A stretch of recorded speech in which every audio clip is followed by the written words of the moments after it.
Good morning, everyone. It's Joker, and today we are back with another slime video. And moving into the Chamber of Reminiscence stages, these are different than the Chamber of Aspects fights because we can only use the free-to-play characters. So anyone from a meta that's been released, both protectors and battle units. It encompasses all of them, so whether they're the old 4 stars that are 5 stars or the old 5 stars that are 6 stars, as long as they were given away for free at any point, that's what you can use. So this, at least the stages themselves, will also be added into the normal pool of chamber stages at the end of the period. So they have Chamber of Reminiscence up here. It goes up to 7, which I have a mission to do apparently. And if we go into the limited time, we're starting on Chamber 8. So they will get added after the event is over, but they're going to have a higher population requirement to start. But they will be the exact same stages, and their rewards will reset, so you can get another 3 EX Protector Shards. These fights, they're going to be more accessible to people because for the aspect stages, you need specific forces, EX characters. These are very much toned down, and it's only free-to-play characters. It's just that, how long have you been around? How many free-to-play characters, how many metas have you played? How many of them have you maxed out? That's the only thing. This is more of a longevity kind of an event than anything else. But let's go ahead and get started. Alright, so jumping into Chamber 8, we are fighting Octogram Leon, who has 130k HP. It's not that high. Nerfs blues, though, so you're not really looking for a blue team. So greens and oranges. He lowers your ult gauge, so if you have an ult and he just does that, well, too damn bad. He also binds and has a counter attack turn. 50% chance, so not always going to proc, but with my luck, it always procced. So let's go ahead and build a team for blues first. I know I said blues, I meant I meant greens. We can't use blues here. So first team is the Protector Frey from the Protector of Peace meta. She's really, really good. I advise everyone to get her from the flashback shop. And then we brought a whole bunch of green characters. Tsubasa, Ice, or not Isis, but Sufia. Oh, no, okay. Today's a bad day for names. Traya, Isis, and Ranga. So they want us to use dark magic characters. We have 2 dark magic units. One of them is single target, one's AoE. Ranga, technically an orange team, but hey, whatever.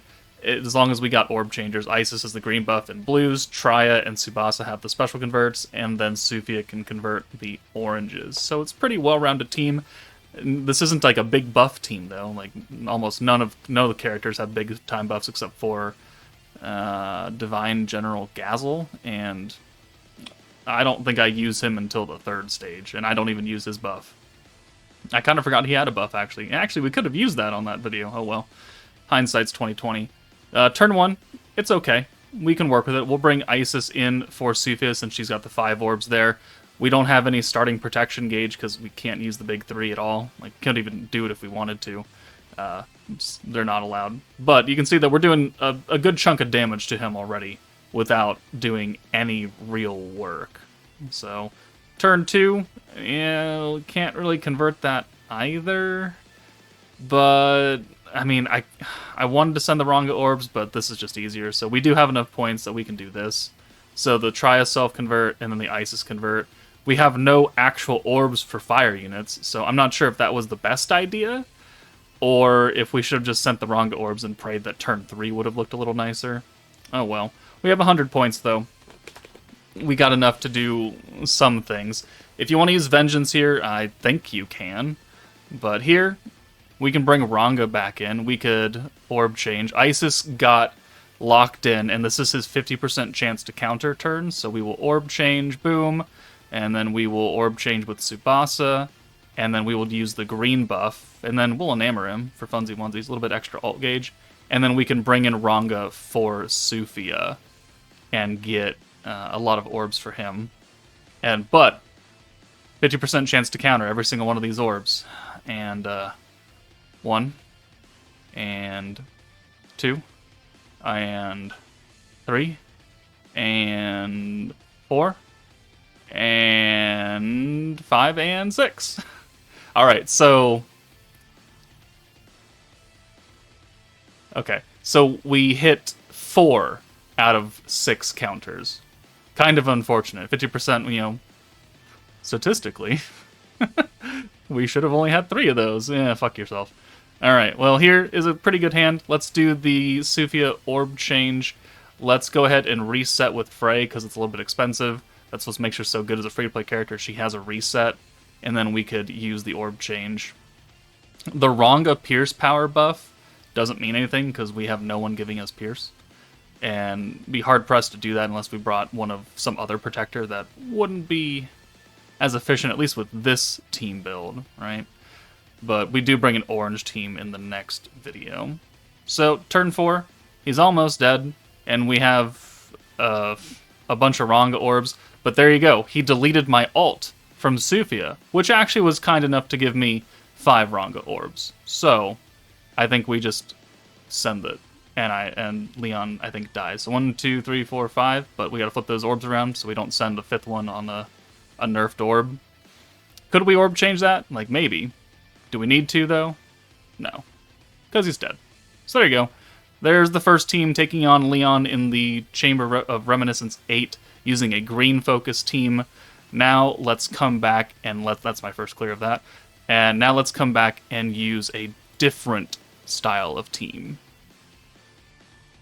Okay, so we wouldn't be able to pierce unless we brought a whole different team setup, which we are.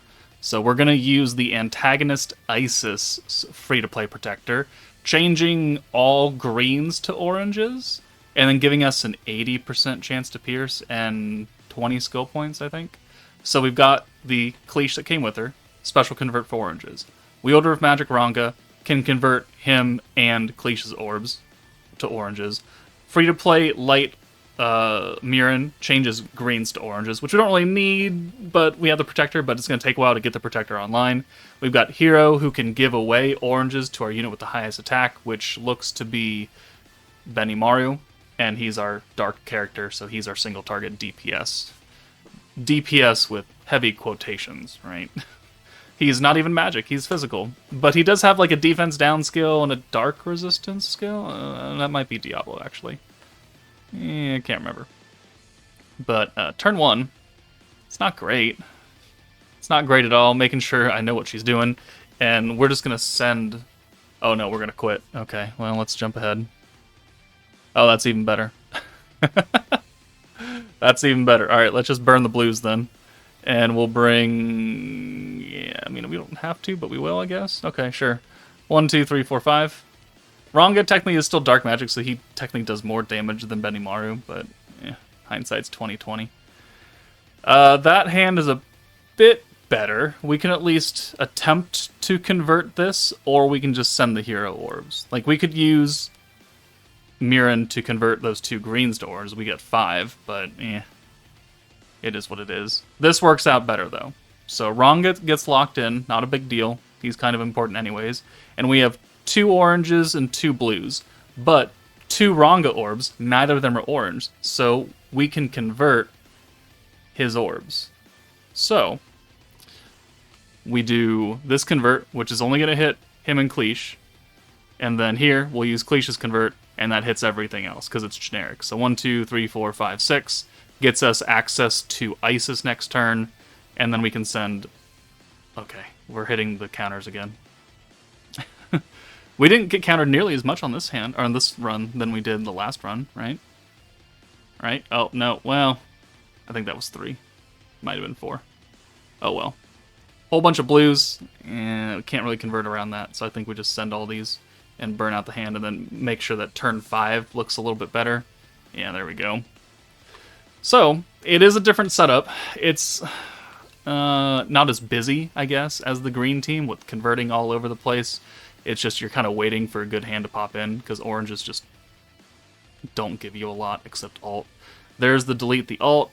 It didn't take away anything, though, so it wasn't that big of a deal. So we'll orb change with you, and then we'll bring Mirren in.